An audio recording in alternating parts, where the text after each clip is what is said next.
Selamat pagi anak ibu guru semua. Masih semangatkah belajar hari ini? Ya, harus tetap bersemangat ya nak. Anak-anak, pembelajaran akan kita lanjutkan kembali.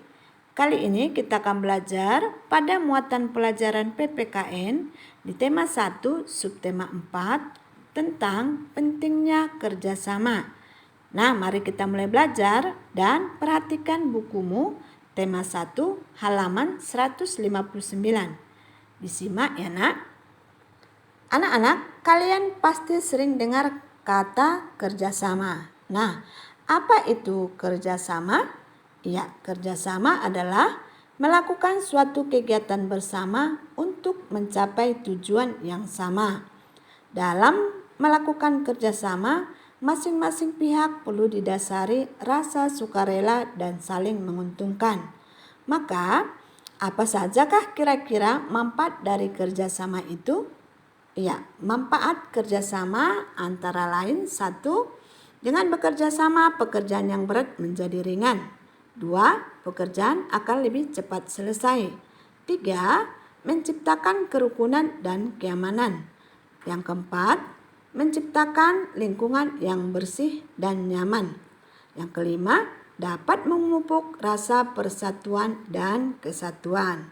Nah, kira-kira inilah manfaat daripada kerjasama ya nak. Paham ya? Anak-anak, dari berbagai manfaat tersebut membuktikan bahwa pentingnya kerjasama dalam kehidupan sehari-hari. Nah, berikut ini ada beberapa contoh kerjasama dalam kehidupan sehari-hari ya. Nah, misalnya ini coba diperhatikan, ini kerjasama di lingkungan sekolah ya. Nah, kerjasama di lingkungan sekolah dapat dibuat ataupun contohnya misalnya belajar kelompok ya. Nah, ini salah satunya. Kemudian di kerjasama di lingkungan sekitar ya ataupun di lingkungan masyarakat, misalnya kerja bakti ya, kerja bakti membersihkan lingkungan. Nah, kira-kira inilah contoh beberapa kerjasama yang bisa dilakukan dalam kehidupan sehari-hari. Anak-anak, dalam kehidupan sehari-hari kita selalu membutuhkan bantuan orang lain. Misalnya saja, saat kalian ingin pergi ke suatu tempat dan tidak tahu arah, tentu kalian pasti akan meminta bantuan orang lain dengan bertanya ya. Manusia merupakan makhluk sosial yang tidak dapat hidup tanpa bantuan orang lain. Setiap manusia saling berkomunikasi satu dengan yang lainnya ya. Artinya saling berhubungan ataupun saling membutuhkan karena kita adalah makhluk sosial. Anak-anak, masih ingatkah kalian pembelajaran lalu mengenai kerjasama? Yaitu kerjasama dalam keberagaman ya nak ya. Kalian pasti pernah melakukan kerjasama baik di lingkungan rumah atau keluarga, lingkungan sekolah maupun tempat tinggal atau lingkungan sekitar. Pada pembelajaran kali ini kalian akan belajar menceritakan kembali pengalaman dalam kerjasama. Saat menceritakan pengalaman pribadi dalam kerjasama, gunakanlah bahasa yang santun ataupun sopan.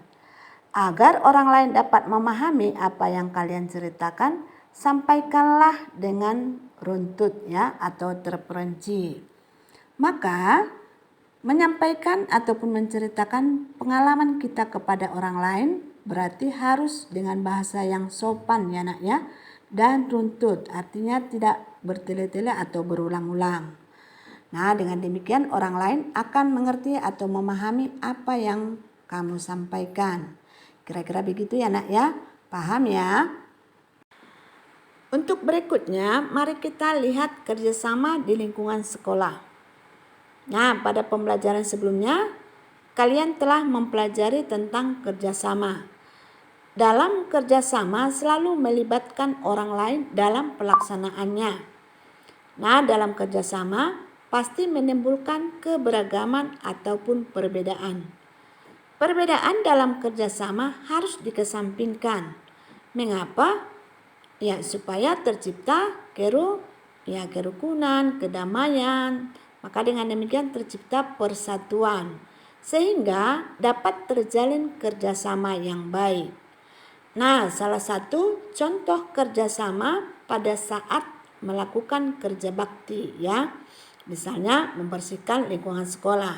Nah, coba ini perhatikan ada kerjasama ya di lingkungan sekolah.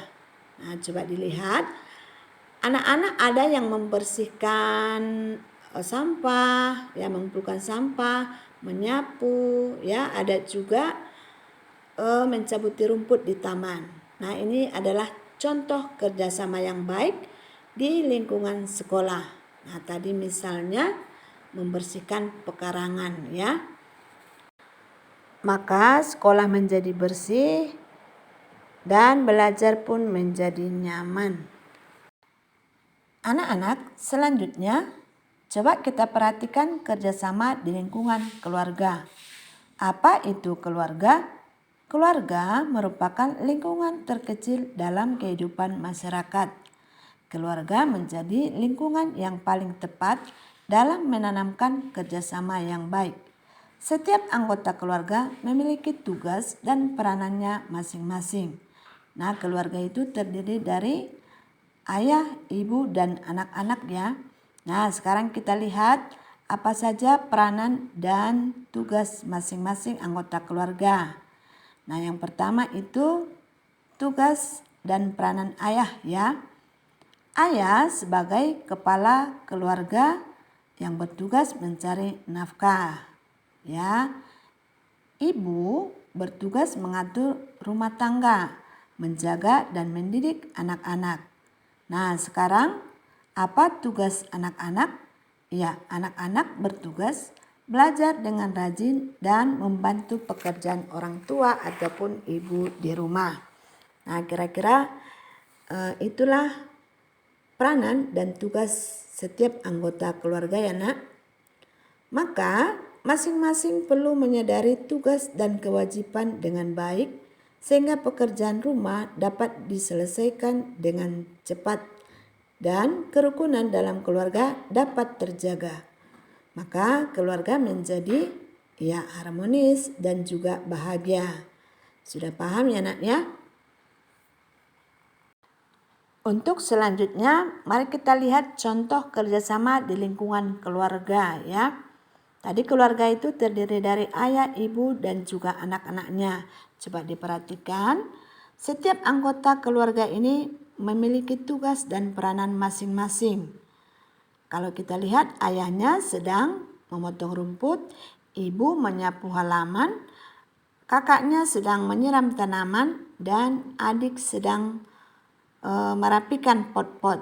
Ya, menunjukkan bahwa dalam keluarga ada kerjasama yang baik. Sehingga tercipta kerukunan dan keharmonisan dalam keluarga. Nah, kira-kira begitu ya nak ya, paham ya? Nah, baiklah, dengan demikian materi kita hari ini telah selesai. Semoga kalian dapat memahaminya. Ibu harap tetap semangat dan jaga kesehatan. Juga jangan lupa menuliskan inti dari materi kita hari ini. Selamat belajar.